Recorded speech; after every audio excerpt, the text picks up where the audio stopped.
Hello, hello. Love for my team to give me some feedback here, and I will explain in a minute what's happening with us audio wise. Here we go. All right, I got one thumbs up. Thank you very much. I'm looking for the Joey thumbs up. Two. Yep, good. I'm glad. And my partner in crime should be joining here soon. And Brooklyn, I'm going to make you a moderator with me. Should anything go goofy. Now that we get all the housekeeping out of the way. Yay, glad to be here. It seems like it's been a while. I guess it has since man, I'm looking at the calendar here because we do the first and third Thursday of the month. So the last time we did this in June, it has been a minute. So happy to be here and glad you're here. Yeah, the last time we did was the 16th of June. So it's been a little bit. So I'm excited to kind of talk about where we are. Oh, good. I got you, Jack. How are you? I'm great. Thank you for having me once again to your show. Thanks a lot. Hey, are you on your same audio equipment that we were just using? Yes, please tell me I sound so. Don't go ahead. Is this sound okay? You you are in a very big room. It sounds like, just FYI. So I'm gonna wait and see what Joey says. Joey's gonna tell us how it sounds, but it's gonna be good. So here's my topic for today, and this is gonna tie into all the stuff going on, which is, but of course, this is land talk, office hours. So we're gonna talk about whatever you want to talk about. But I thought I would drive this conversation today into the beauty of, oh my gosh, those birds are so loud. It's cracking me up, Jack. We are clearly recording from the road and doing all of our work and everything. We took the whole month of July and we are doing our land business, Land Academy, all of our podcasts, our weekly member calls, Clubhouse, everything from a different location. And we have it down. Man, we set this up probably Oh, probably sounds like it in just like, I don't know, 2 hours and we're good to go. you had to say it out loud. Like you Sorry. had to say, "Oh, everything's working great." Now it's going Oh to blow yeah. up. So, nope. So we are on the road and I love it. And today, as a matter of fact, I'll share this too. I don't have a printer. And I just had a mobile notary come to me. She costs $102, which is awesome. This notary printed out the documents, brought them over. We signed them. She's dropping them at FedEx for me. And she was in and out of here in 10 minutes. So it was amazing. So it's good. Your audio is a little loud. I can hear you clicking when you type. Oh, jeez, really? Okay. Yeah. So maybe turn down the out out input. So thank you. But glad I'd love to hear what anybody wants to ask, talk about, share about your doing your job on the road. I mean, I think this is an important topic because so many people want to have a life and a career where they can not only work from home, right? That's a thing, but really successfully do it on the road. And we've been doing it like this for a while. Like this is not our COVID situation. This is the way we've always been. When I met you, Jack, and you were, teaching me all things land investing, the whole thing was like I just wanted a career I can do from the back of a boat. And here we are. That's everything that we do, and I love it. So we were way ahead of the curve on this one, which is great. So for anybody just joining in, welcome. By the way, I'll just kind of reset here. I'm Jill DeWitt. I've got my sweet partner in crime, Stephen Jack Butala, with me, and we are Land Academy and we are House Academy, and we are full-time investors. Stephen since the '90s, me since the early shoot. When did I come in? 2009, roughly. Kind of grew up in it, but really jumped in with Steven in 2009. Together, we've got Yeah, hold on to your hat. Like 16,000 transactions completed. And now we teach it and happy to share with you everything that we do buying and selling properties and answer any questions that you have. Does that sound about right, Jack? You want to add anything? Nope. I think I fixed my audio. What do you think? Whatever you did, it's awesome now. Okay, great. Great. Here's my only hesitation. We just recorded our podcast today. I wonder how the podcasts are going to come out now. I just tested it. It's all software driven. It's going to be fine. Okay, good. All right. This is Whatever you just did is night and day. this is live radio, so Oh, yes. This is true. I love it. So great. So hey, any questions you want to ask? Raise your hand if you just want us to treat it like a podcast and talk away. Oh, we can do that too. we've we've been in that situation, but I know that there's several people that I saw on Discord that were asking recently, like, "Hey, are you guys going to be on Clubhouse this week?" I'm like, "Yeah, we are." So I know there's people if they're not on here now that they're frantically signing on or getting out of their meeting or finishing their lunch so they could join us here and ask questions. We had some funny topics today. we did. So speaking of doing, working from the road, Joe. Like, when do you just have what? Do you miss being in a home studio? I mean, does it work for you? What's the threshold when it's like, you know, I've had it and I just want to go back to my home studio? Does that ever happen to you? Not really. Do you? It takes a long time, but it does happen eventually. Okay. I mean, I admit there's things about my office and it's all set up in the niceties and stuff, but I'm I'm fine with it. I this is better. You know what? And what here's what's happening too. If you're like us, you do the same thing. The minute we get in that vehicle, we're looking at property. It Yep. doesn't matter what it is. We can't go to the grocery store without one person shouting out, numbers like, "Hey, you know what that just sold for?" kind of thing. That's the truth of it. Uh-huh. Exactly. So that's funny. So I'd love to hear if you guys have stories too about being on the road and things you could do, you couldn't do. I'll tell you, like the only thing in my world, everything I need is on my computer. Uh, most of the stuff, like on the buy side, it's all DocuSign. So that really the only thing I had to sign today, you guys, was a deed. That's what needs a wet That's signature. why that was so fast. So why is that? Did you sign all the other closing papers before? I was wondering that. No, I mean, I just whipped through them. Well, because it was land. There's not as much in there. You Is know, that the only it's that's the only document that needed to be notarized? Is that why? there was one other one, and I can't remember what it was, which is a made up document that the title company wanted notarized, but it really didn't need to be notarized. Wow. Yeah, but that's it. And now, technically, I could have done it remotely over the phone with Gabriel sitting at his desk. Because hold on to your hat on this one.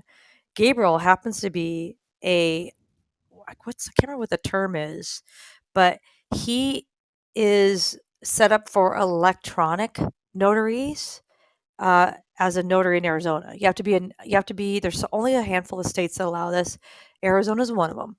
So first you have to be a notary in that state, and then you have to go the next couple steps and get cleared for being an e-notary, if you will.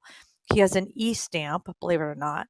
And then if we just had it turned on right now today, which I don't, but if we did have it turned on, Gabriel we could have done a video chat and he could have just done it right there. And I wouldn't have to leave the desk. I could have done it from my cell phone. And he knows me, so I don't even have to hold up my ID. All right. How great is that? Fantastic. When is it being implemented in on the planet right now? Like, is it an acceptable way? Is there a chance you would send it in? I'm only asking what I think other people are thinking. Is there a chance that if sending it into the county, they're not going to accept it? Or the title company. So, you know what? That's so funny about that. That's still one of my concerns, and that is a valid concern. So, we were working with DocuSign, and it's still very, very new for DocuSign. So one of my things were, how are you educating the planet? Like Chicago title, first American title, fill in the blank. How are you? And they're like, oh yeah, I guess we got to think about that. They had no curriculum for that yet when we talked to them a Hmm. couple months ago, because I'm like, that's a part of it, is getting the title company to say that this electronic stamp, it's like it's really a DocuSign coming your way, is officially notarized and it officially counts. So that, I think we have a little ways to go to catch up on that. People think about even e-recording. There's a lot of people that still don't even know that's a thing. And that's probably been what, 5 years? Yeah, it's been around for a while. Hmm. So that's, well, maybe 10 years, maybe 10. When we bought that townhouse in Old Town, Scottsdale, Arizona, it was e-recorded. Ah. So that was like 2009. Hmm. So there we go. People are still catching up with this stuff. I was really thinking COVID would push it forward, and I wish it had, especially in our world, because you and I are buying and selling rural vacant land. Like, we don't need the home inspection. There's so many things that don't need to be involved in that. It's a deed. That's kind of it. There's a Yep. deed, there's a closing statement if I'm going through escrow. So I think that I hope it catches up here. I think, I mean, we'll see. Like I said, I thought COVID was going to push this stuff, a lot further, faster, but it did not. We just had this whole conversation, as you know, Joe, on the advanced call a couple days ago about Hmm. why technology is so late to real estate in general. Hmm. And it's just because the way real estate deals have gotten done and who's got a foothold in it, like the National Association of Realtors, and how everybody now needs title insurance. Hmm. It's just it. That's why this technology part of this is so uh, it's so late. Yep. It's just interesting. Technology is in everything in our cars and obviously our computers and phones and even in our toaster. But for with real estate, it's just really slow.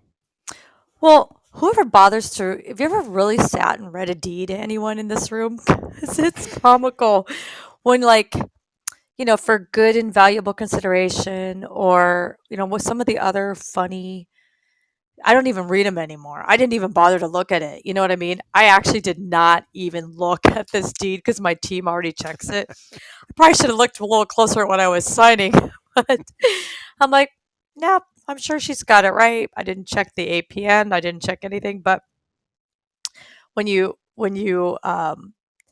really read some of the descriptions on there, it's still from 1905. Like, what? It's just, it's hilarious. But like you said, it's never changed. It still works. It's funny. Yeah, this deal, by the way, that closed today, it's Yeah. What are the numbers? it's not setting the world on fire. It's buy for it's buy for like 1,000 and sell for 13,000. I'm not kidding. It's like it's a really old one Mm. that just kind of made it into the mix. I'm like, yeah, sure, why not? you know. So it's an We easy should put 10 that in our grand. tagline. 16,000 deals completed, and all of them were a barrel of laughs and totally profitable. Yeah, exactly. Hey Ray, how are you? Ray's gonna I save am us. great. How are Good. you? Good. Good. Wonderful. Thank you. What's going on in your world? I have a question. Can you guys hear me clearly? Yeah, Yeah. Very well. totally. All right, I have a question.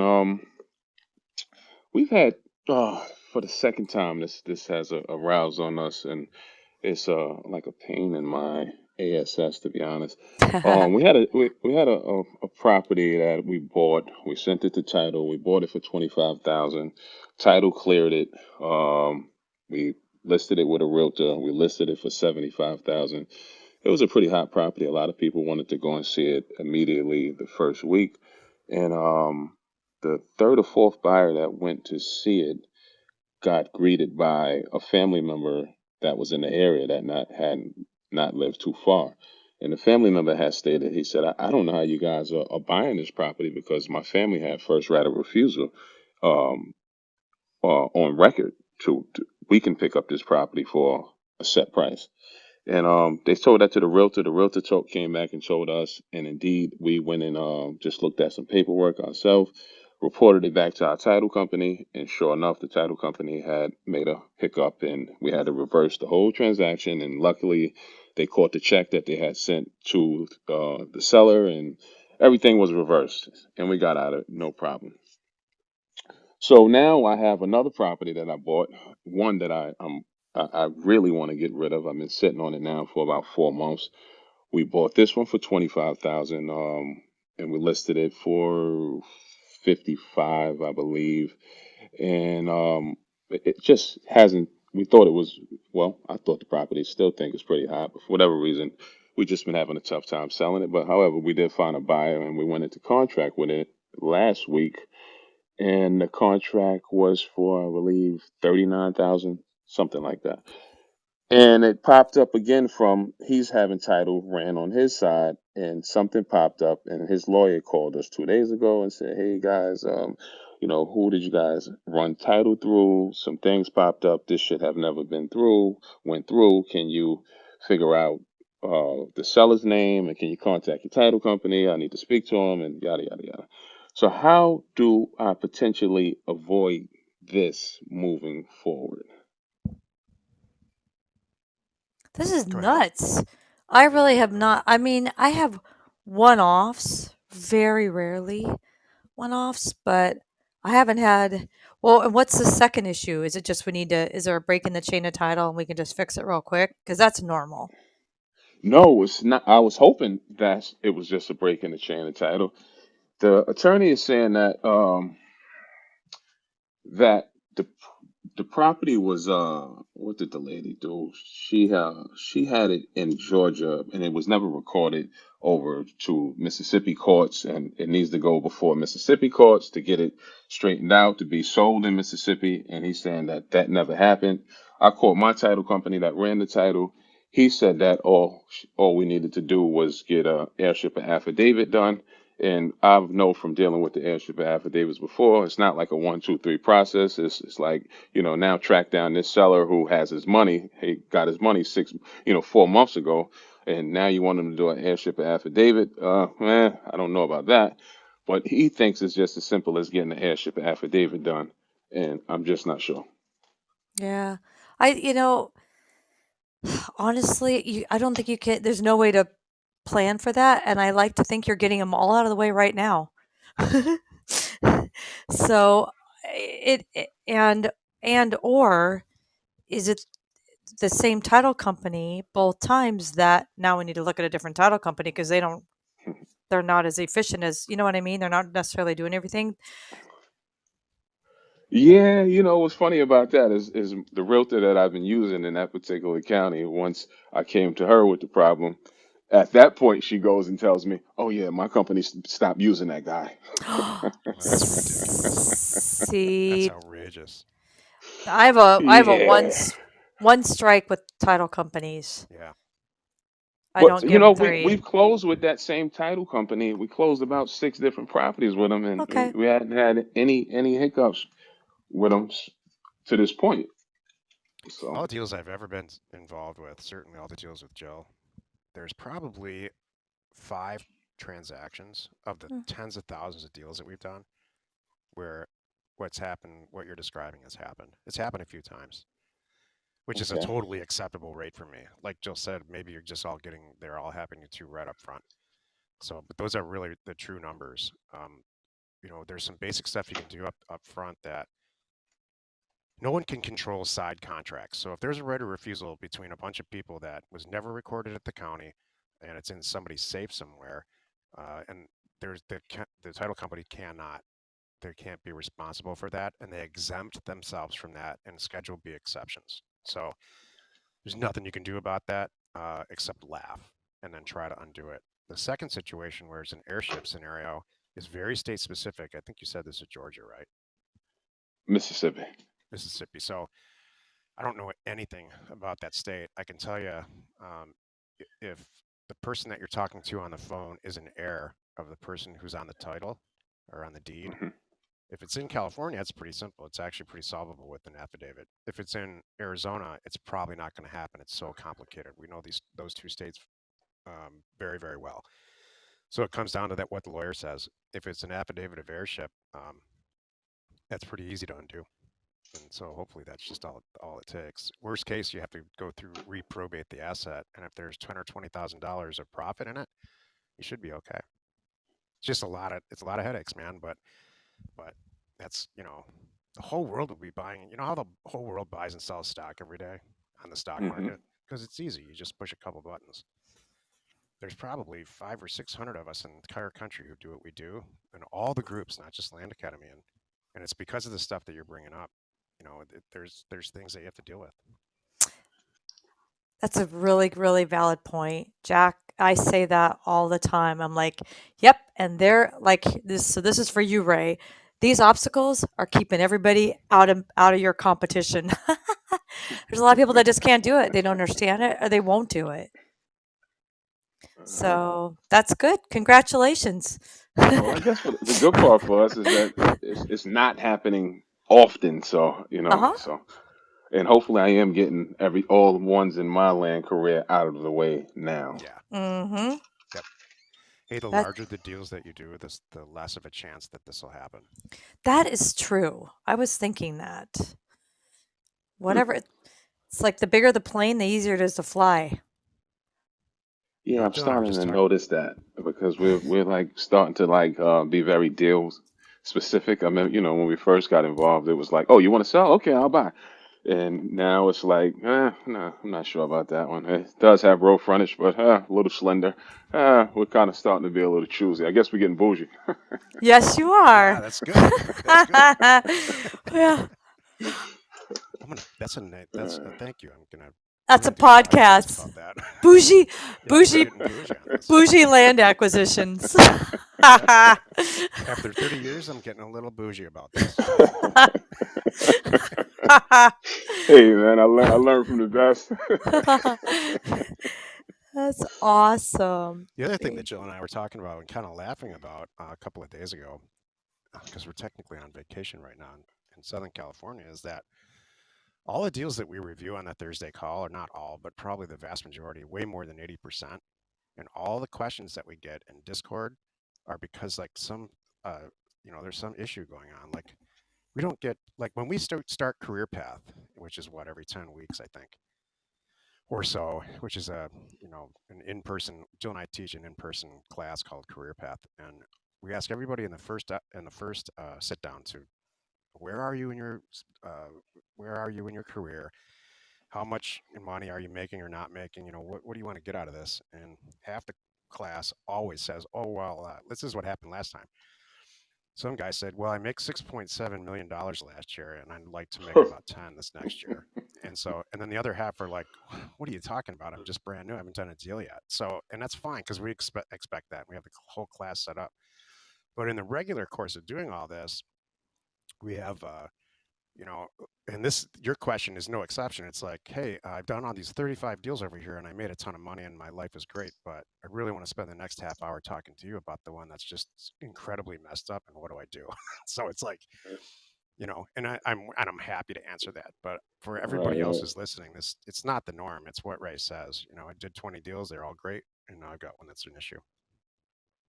Yeah, we really don't run across these often, to be honest. Like I said, I did 5 or 6 deals with that one title company thus far, and everything has went pretty fairly well. So, but it's nothing that I'm really too concerned about. I think it will get rectified. I even asked the new attorney if he had to pick up the file, would he pick it up and rectify it? And um, he agreed that he would, but he agreed that the screw up should fix his mess, and if he can't fix it at that point, then he would be happy to help. That's good. Yeah, Jill, we've been through this a couple times where you go back. You don't necessarily file a title insurance claim, but you just go back nicely to the title company and say, "Come on, you guys missed this. It's no big deal. I need to I'm fix not going it. to tell the planet about it or do anything. Can you please just fix it on your own dime?" Right. Usually they do. Usually they do. Except when they miss money. I had one I had to walk away from. They totally missed some money. Like they pulled back taxes for last year, not the 4 years prior. And then when I went to sell it, then that title company caught it. I'm like, "Thanks a lot, everybody." But that's fine. It was baked into the deal. It's okay. People should know this actually. The way that real estate taxes get paid and logged is very different than anything else. So you could, if you own a property free and clear, which most landowners do, there's no debt. You can pay the taxes 3 years straight, and then miss a year of paying the taxes, and then pay them for 3 years after that. And so the later that gets, the older that one tax scenario, that one tax year didn't get paid, the harder it is for everybody to find, mostly the title and escrow companies. So it hit in this. That's what Joe's describing here. It got that slipped through the cracks. Um, and so the way the internet is, we can do the research on some of that stuff. Not that I'm saying we should in every deal, but we could go back far enough to find it and do our own research. Mhm. Whatever happened with that? Did it get resolved? Oh, no, I had to eat it. It was like $2,000 on a $80,000 profit margin or something, if Yeah, I but it remember was right. still 2 grand. That was the point of it all too. You know? But it's okay. Hey, I don't Jack, I got use one more question. With everybody running around screaming, we're in a recession. Do you advise to start to reduce our percentage or still keep it somewhere around 35, 40? I would reduce it. I Okay. just did a pretty large mailer at 25%. It was 25% and below. For the larger acreage properties, believe it or not, it was like 10%. That's a Okay. great question. It's a master's degree level It's a question, at really least. good question. All right. On it. Thank you, guys. You're welcome. Thank you, Ray. It's good to talk to you. All right. You too. I'm getting excited. I'm I starting am to be too. like, "Ooh, what's coming at? What's gonna come up? Who's gonna start reaching out from, a letter that they've got taped on their fridge?" But, Because that's what this has been happens. a real popular question in the last 30 days for Jill and I and all these venues. And, how is the recession going to affect us? And it's pretty simple. Ray just covered half of it. We're going to buy properties for less. We're going to expect to sell. It's going to take a little bit longer to sell properties, and we're going to sell them for a little bit less. And so that's no real big surprise. It's not a complicated answer. It's like we just went through great times. We're going to go through not so good times, but it doesn't mean that. What it means is there's going to be more sellers and a little bit less buyers. But at the right price, there's always buyers. So you need to make sure that it's the right price. Yep. The danger is that and this is where people get pounded, is the transition. And so if you have properties in inventory right now that are starting to age, and that's what I just heard Ray say, they're starting this one property for him is it's aging. It's sitting there. What Right. I would do, and I have done, and Jill and I are doing right now, as far as Jill will listen to me, which is not very far. Ha! We just get rid of some of these properties that we've had, and never take a loss on it. You just, if you thought you're going to make $100,000 on it, now you're going to make 30 or 40, and it's gone the next week. Right. And that's how to handle that. That's okay because I paid 15 for it or something like that. Yes, because you paid 25 or 30% for it, you can do that. You know what? That brings up a good point because I've been through one of these with you, and you've been through a couple of these, and I never worried about putting food on the table because of the land that we had bought so well. Even if we didn't make as much as we thought we were going to make on them, we still sold them at a great profit, and I never lost sleep. That's another reason why we have what's called deal funding or transaction funding or land funding. That's why Yeah. our Land Academy group, we get together and we finance properties with equity instead of debt. People get really hurt in these recessions. I swear they're almost always like young 30 somethings that haven't been through uh, one of these things yet, one of these recessions.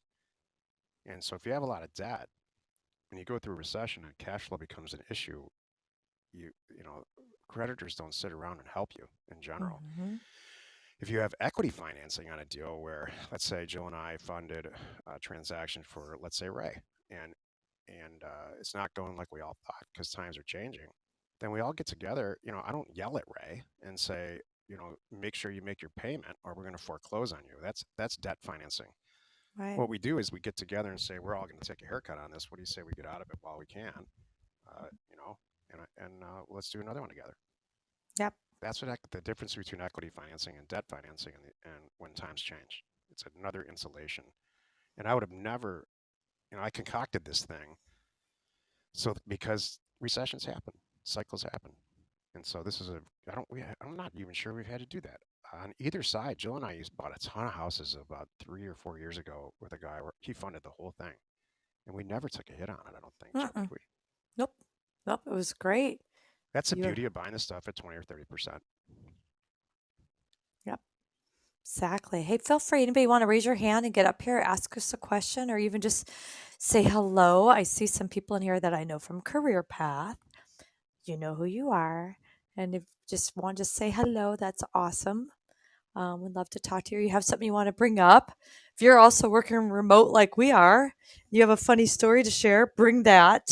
Trying to think what we haven't had any major thing going on. Well, so far we've only been here a couple days, and we're gonna do our are gonna have our Thursday call today. Oh, I got one right here, so that will be fun. Everybody can see us there. Hey, Jason, I'm gonna get Jason up here. I think I'm gonna get Jason up here. Should be able to accept the invite. Oh, good stuff. This is I what think happens when you produce your own live show. there is that. Just It's because at the beginning you said, hey, everything's going great. I know. It's all good. It's good. All right, now I lost Jason. We'll see if he can come back up here. So it's cool. Um, what was I? What was I going to say? Oh, here we go. I'm gonna try one more time.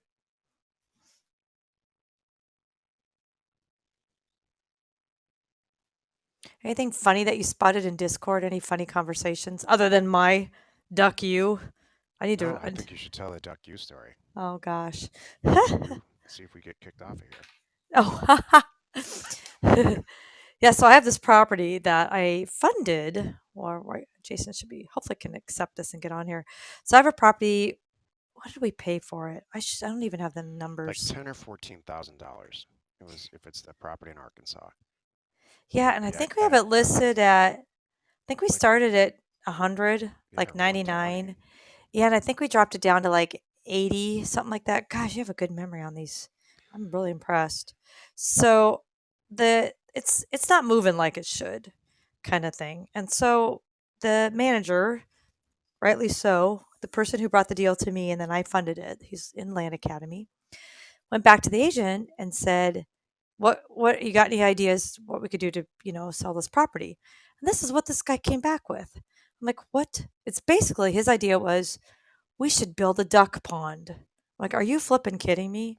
And the notes are, I just got word from the dozer guy. We could get a mulching head for 2 days. I mean, this is a long thing. Clean up around the edges. This is soul crushing. I know. Out far enough that we're not going to drag out all the limbs into the levee. He would have to build a levee wide enough to get his track hoe into it, which is about 10 foot high. I'm like, are 10 feet wide? And then to get the minimum mulching needed and get the leving built, it would be about 12 grand. And that would not get rid of all the growth around the middle, but at least clean up about 20 feet around the edges and get something built. Then it goes on to about more and more and more. And my whole thing was I went back and looked at the listing. It's not even about the duck thing. The listing is not that great. It's been listed for 100 days and has 200 views. That's nothing. We all know that. Listed for 100 days should have, you know, 10,000 views. That's what I Yeah, want. And that's and I right. want because it's sold by now. So I went and looked at it and I wrote the manager. I'm looking to see if he's on this call. He's not on the call here. So I wrote him a nice note. Well, I'm I'm softening it, but I'm like, what? So I'm like, yeah, we're not doing that. And I was shared because we had our advanced member call. Was it this week or last week? This week. Okay. Oh, yeah, well, yeah. We had it on Tuesday. We had our band summer call. Oh, well, one of the things we all kind of laughed about and agreed upon was, she's what's with these agents coming to us and expecting us to do something to sell the property when in fact they're not reaching the right people and or fill in the blank. So when I looked at those views, I'm like, all right, it's clearly something wrong. And I went and looked at 'em, I'm like, these are not good pictures. This is brown. We need a better lead photo. We have nothing of the area. And then I went and found somebody in this guy's office. I'm like, this other guy has beautiful pictures. You need to go find that guy. I'm telling my manager to tell the agent. The agent should go sit down to this guy named Kevin in his office, literally, and copy his photos. Oh, and by the way, Kevin just sold a property that's smaller for more money than our property. Kevin is sitting on a buyer's list right now. That's all you gotta do, and we could sell the property. Now, why that has to come from me, I don't know, but that was the whole duck you kinda story. I'm not putting in a There's pond. there's almost no circumstance, in my opinion, where you would physically alter land to sell Mhm, it. This is not HGTV. We're not mhm, land renovators. yep, It's inefficient, it's expensive, and it's all because the real estate agent that we hired, and this is our fault because we hired the real estate agent, isn't doing what they're supposed to be doing. There's tons and tons of property owners in the immediate area that don't know this property's for sale because they haven't received a letter or notice or yep, whatever. It isn't getting marketed. It's just for sale. There's a huge difference between property that's for sale and property that is actively being sold by a real estate agent, which almost never happens because they're just too lazy. In general, they mhm, don't want to have to do any work. So the notion of a real estate agent coming back to us as landowners and saying, "Oh, well, if you just do this and you do this thing over here and spend some money, I can go sell it." That makes my steam come out of my ears. mhm. So uh, I think Jill's title is perfect. Well, I think that was her whole reaction. Duck you then. I know. Well, the whole thing is, it's 20 acres in a wonderful place, and it is duck hunting property. So why this is not blasted everywhere in social media, that was my final note. Blasted in social media everywhere that anybody in, 3 states around, whatever all the neighboring states, somebody in there is gonna wanna have this beautiful 20 acres, take their buddies out there and go duck hunting. It's just not he's not reaching them, Hmm. and that's the Should be in missing. the title. Duck hunting property, Yeah, 40% of its retail value. that That would sell it that that's fast. the title. There we go. Oh, hey, this is good. Just about to wind this up, but I'm gonna get Scott up here. We've all been in relationships, like Mhm. social relationships, where you're always the problem, and the person that you're in a relationship with is Oh. informing you that if you just did laundry twice a week So instead of once a week, I would like you a lot more, and it would be better. so my email to the agent should have been, "It's not me, it's you." Yes. Some of us, I'm not going to name names, have had entire marriages just like that. If you There just we do this go. one more thing, it's going to be okay. There we go. Scott, save us. How are you? You should be able to unmute Scott if you wanna jump in and ask a question. I got you up on the stage. I might be your mic because it looks like you're unmuted.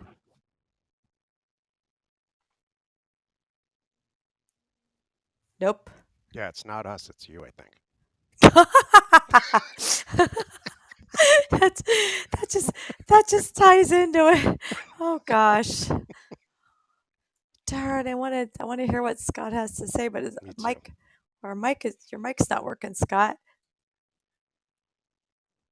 Yeah, stop us from talking about past relationships, please. Exactly. And all these, let's see, let's talk about, well, here's a big picture. I'll end it on this. Well, if Scott, if you can do that, if you can jump in, maybe if you're on your phone and you unplug the headphones and just talk on the speaker, that might work too.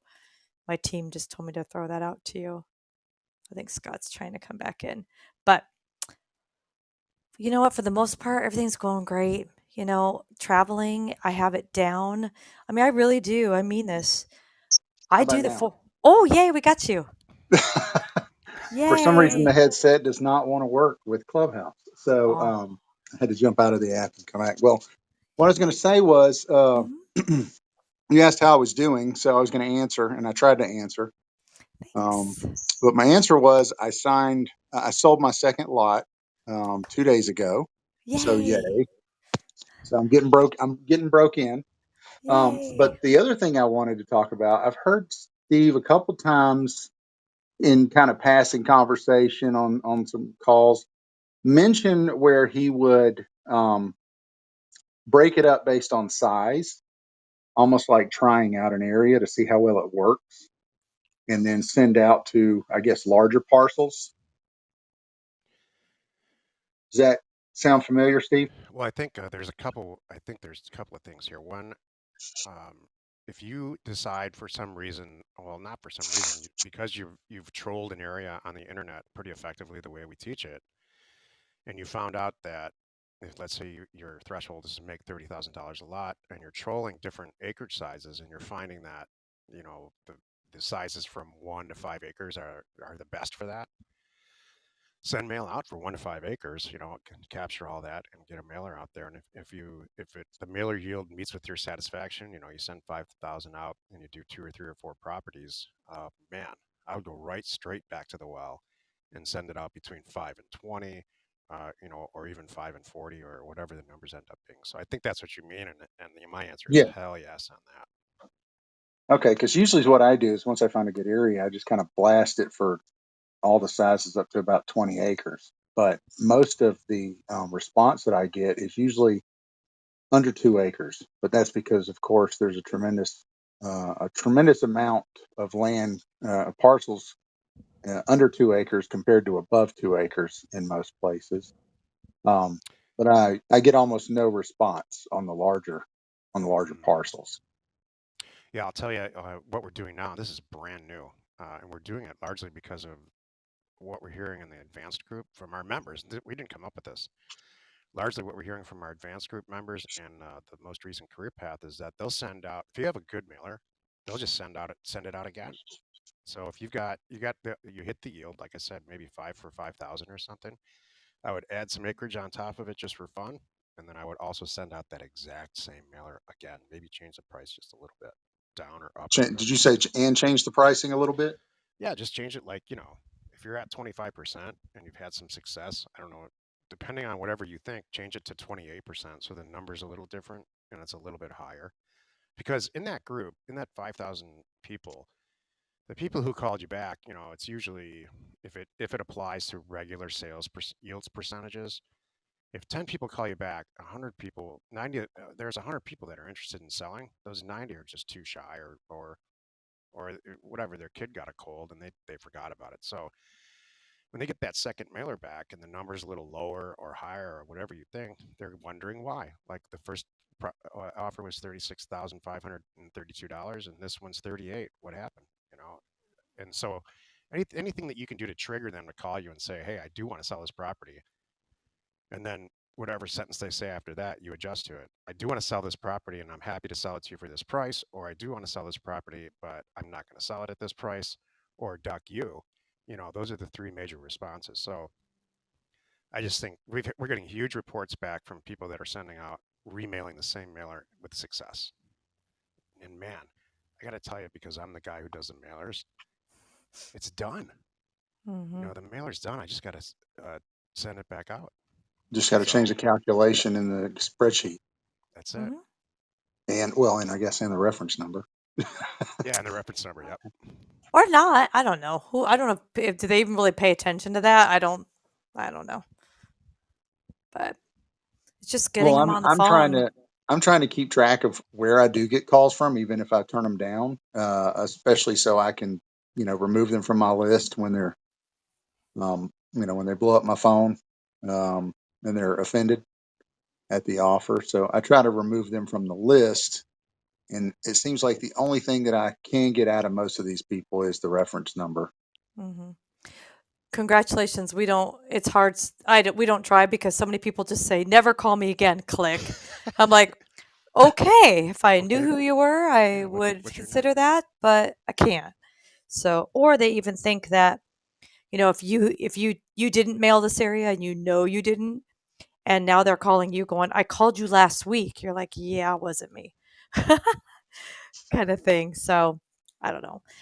I do think though I like your strategy because that does help me, Jack, when there's another we get them warmed up to the idea. So, you came in at 32,000, now you're at 33,000, whatever it is. You're warming them up that maybe that's what this is worth, everybody. Now I've Well, got in Mhm, remailing in the near future, we'll probably, even if you leave the price the same, we'll mhm. probably get a better response because everyone's hearing the sky is falling on the news. Yes. Yep. That's the huge thing here. How many people got your letter 6 months ago and threw it away and wish they had saved it? We have a guy in the advanced group who's been in our group for a really long time. And he gets on this. We have the advanced call on the first Tuesday of every month. And it's all the people who are career path alumni and a bunch of people from that were put themselves in the advanced group right when we started Land Academy. And this guy, he literally sends out the same mailer every single month. He never went back and got new data. He just jams it through offers to owners every single month, changes the price a little bit, and does a bunch of deals. If that's not a great case study for us to kind of follow, not completely and entirely replicate that, but just it becomes should become part of our part of our monthly operations. Mhm, It's a great case study, and we after hearing him say this so many times, we do it now and it works. So it's just a matter of hitting them at the right time. Hmm. mhm. That's the whole Which is what thing. we've been saying forever. That's been our whole motto. It's just you're just and that's why more mail's better. Just get it out there and get them on the phone. Joe, just So for fun in this, I'm sorry. Go ahead, go, Scott. no, go. I was going to bring up a different subject, but no, go ahead and finish what you were saying. I'm fascinated by this reference number thing, Joe. So you guys never talk about it at all. You know, it's so hard for me to go back into the spreadsheet and dig by reference number. I don't really. It was great back in the day. I always know MO is like, okay, that's Mojave. And then it's, 1, 2, 3, 4. I don't, some of our mailers are so flippin' old. I just don't even ask for it anymore. I just kind of, I have, I have a data tree open and I have neighbor scoop open at the same time. So if they can't even figure out the APN, I'll just get their last name and I can Oh, find it just back myself. into it, do it Oh for yeah. like full service Joe. Mm-hmm. I Well, make and it that's really easy. and that's where it takes me into the other thing I was going to bring up was Airtable. Mhm. Um, I'm trying to set up my Airtable right now just so it's a process and I can make sure as I figure things out, I can add it to my checklist when it comes, especially in the due diligence. Um, but what I want to be able to do is as soon as they call and give me the reference number, I want to be able to type it into the main page of on Airtable and have it pull that letter up and the data up for that particular reference number. So that's kind of where I was looking at. I know you're sharing your Airtable template with the career path. Mhm. Is there a, let's say, less robust version that you can share? It is pretty it's not it's I could look at that. I'll get with my team on that, but I'll tell you truthfully, Scott, I don't even upload all that stuff. I have the spreadsheet if I really need to go back to it too. It's too easy for me to toggle into the spreadsheet and control F and put in their name there too. We don't No. use we use Airtable at the point where they call back and they say I want to sell you this property, Then they're and in there. we may or may not have said yes yet. In fact, we don't know yet. We don't Yeah. even know if the price works, but that's when they go in. We don't put them in with you know. Uh, it's just that would be a lot to deal with. I can't even remember how much I'm asking my team right now and I'm chatting in Teams. Like I think there's a cost involved uploading all those records, and I don't want to upload There is. 30,000 records into Airtable and have them store them, knowing I'm only going to need a fraction of them. It's not a cost. I actually can answer this. It's not a cost.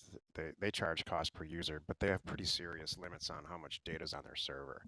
and there. so that ends up the files get pretty big pretty fast. If you do 5,000 a month, it gets big.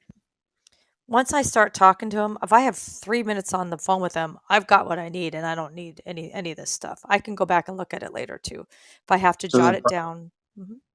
so then probably the best thing for me to do is to put all my mailers in one kind of central spreadsheet with my reference numbers, and then I can just do a control F find and Yep. pull it that way, and Yep. That's then exactly. avoid the cost of adding more data in the Airtable eventually. Yep.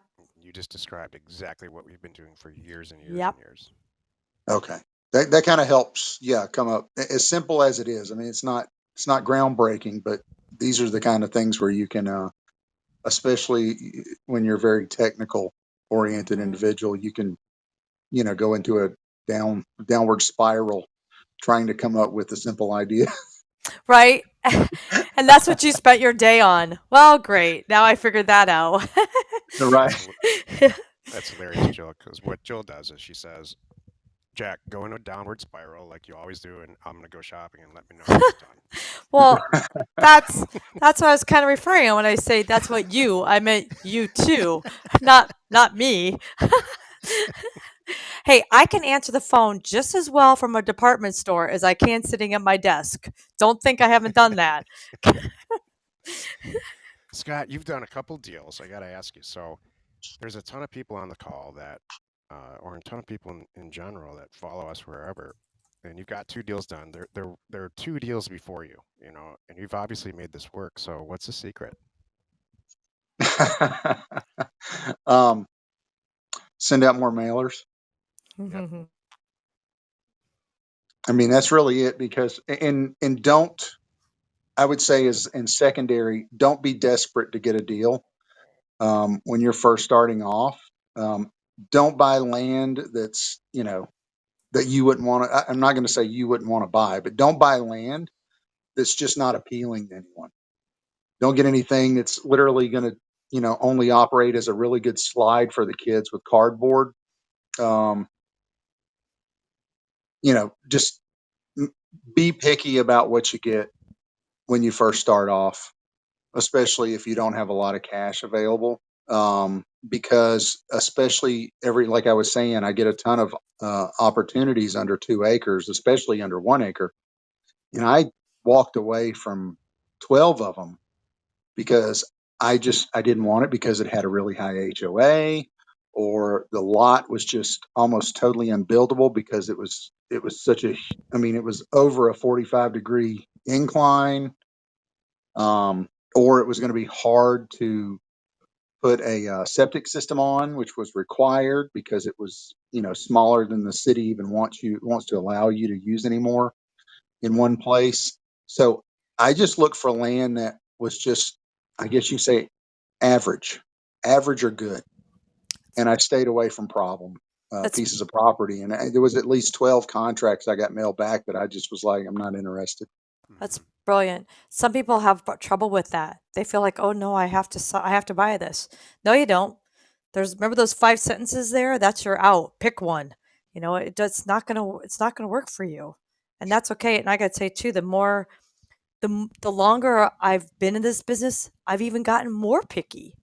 So that's if you start out picky and stay with that, Scott, you won't fail. That's awesome. Yeah, I try to make sure that um, there's plenty of other comps, and that it's an attractive piece of property. Like I said, average or attractive. So I'm trying to buy something I know someone else is going to need or want. Bingo. Are you naturally interested in this? I mean, did you come to us with a natural interest in land? Well, I bought my first rental property. Basically, I bought my first house 6 months out of high school. I got up to where I had about 7 properties at one point. I eventually sold them all off and kind of left real estate for years while my kids were in high school and college because I had 4 kids. And and with a job where I was working, 70, 80 hours a week in IT, it was just kind of too much for the body to maintain after that long a period of time. So Hmm. I kind of walked away from real estate for a while. And now that my kids are all moved out, um, it was time to it was time to pick the bucket back up and go looking for, stuff to collect in the bucket. So, That's a so yeah, cool way to look it's at it. always, for me, it was always houses, but my mom called me, matter of fact, right after I signed that other contract, and she's in the process right now of selling 2 lots that have trailers on them, in Georgia. And I just basically, she was like, "Do you want to buy it?" And I was like, "No, I just want to do land. I don't want all that headache anymore." Not even a mobile. That's great. Yeah. It sounds like you got burned, or not burned. It just sounds like you have, wisdom based on experience. Well, I didn't learn the right way to do it. I basically fumbled my way, for about, I'd say probably about 20 years doing it myself with nobody really guiding me. That was And us. I could have probably fared tremendously better if I'd had a little bit of, went and got a little bit of guidance. Hmm. Um, and so I wouldn't say I got burned. I would say I burned myself. This is, Land Academy is 30 years of failing. And Mhm. it's the result of this right now, which Right. is It's like which is martial success. arts. You get beat up enough times, eventually you get a black belt. That's it. That's great. Awesome. Well, I hate to cut this up, but we're getting ready to get for our call in an hour. So please make sure anybody here, anybody that makes sense to you, this sings to you, please follow us. Join the Land Academy, or excuse me, the Land Investing group, and you'll get notified too when we go live. We do it the first and third Thursday of every month. And then also in an hour from now, we're going to get ready for it here soon and grab a little bite. We will Yep. be live on our closed Land Academy member call. And if you would like a one time invite, you are welcome to join us. It's a Zoom call, it's closed, it's us on video. You get to see where we're sitting right now in Sweet, California. And we talk about deals, we look at deals, we look at maps, we'll just get all into it and answer all kinds of questions. All you have to do is send an email to support@landacademy.com and just say, I want to get on this call happening today. And my team will shoot you over a Zoom invite and get you in there. We'd love to have you. So great. Thank you, everyone. Thank you. Thank you, Scott. Thank you, Ray. Thank you, Jack, as Yes. always. Thank you, my Happy to be here, Joe. team, helping out. Another great call. And we will see a lot of you in an hour and everybody else see you in 2 weeks. So thank Thanks. you very much. All right. Thanks, Joe. Take care. Bye bye.